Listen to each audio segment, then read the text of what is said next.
Okay, first thing we got to do is get a model car. So come on in here, follow me. Something with a bright color would be cool.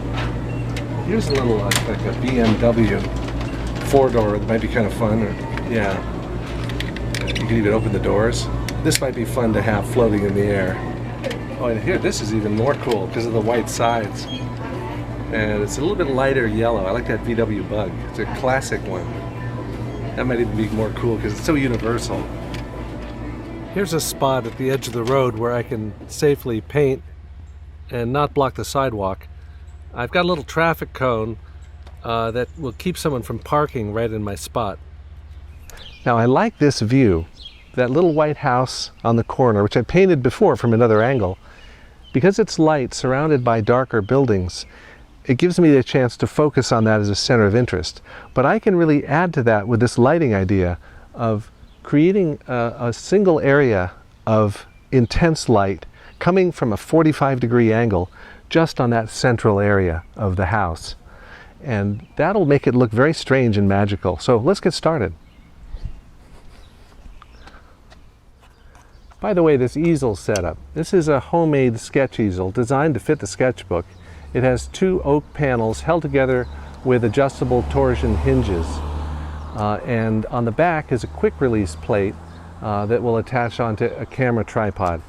So with this attached onto this tripod, I can adjust the angle of the basic backboard itself. And then I can also adjust the angle of the panel where I keep the paints. Now before I go any farther, I've already primed this panel in a special way, and let me take you back to yesterday in the studio when I was priming it up. Now before I head out into the field, I want to prime the board to kind of set up the light effect that I'll be doing. Here's the board. This is a heavyweight illustration board. I think it's about 11 by 15 inches. And the paint I'll be using is 3 tubes of casein, golden ochre, cobalt blue, and titanium white. Now these I'm just going to squeeze out a small amount because I don't need a whole lot of them.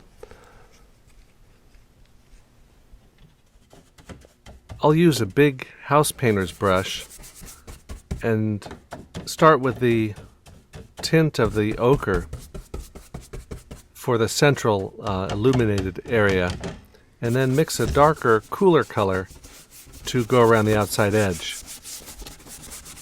All this is happening fairly quickly with the paint wet together so that I can blend that edge. Now with a nylon brush I can add a little more paint texture in the central area, lighten it up a little too. Now when that casein is dry, I can mark it up with a grid to match the grid on my viewfinder. Same number of squares across. In this case it's a little under 2 inches. The parallel rule on my drawing table helps me to draw the vertical and horizontal lines perfectly. And now on the spot, I have my board already marked up with a grid.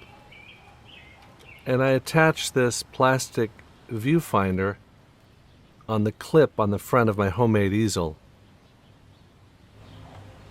That clip holds the clear sheet perpendicular to my line of sight.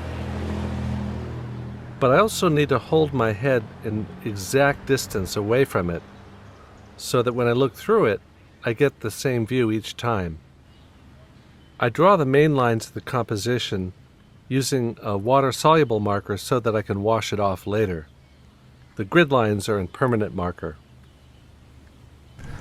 Now the purpose of this panel is essentially the same purpose as a viewfinder or measuring with a pencil. It gives you the scene mapped out for the basic proportions and alignments. Now by putting a piece of paper behind it, I can see the lines and then transfer them down onto the grid so that I know for sure that the lines, the main lines of my picture correspond exactly to the lines in the scene itself.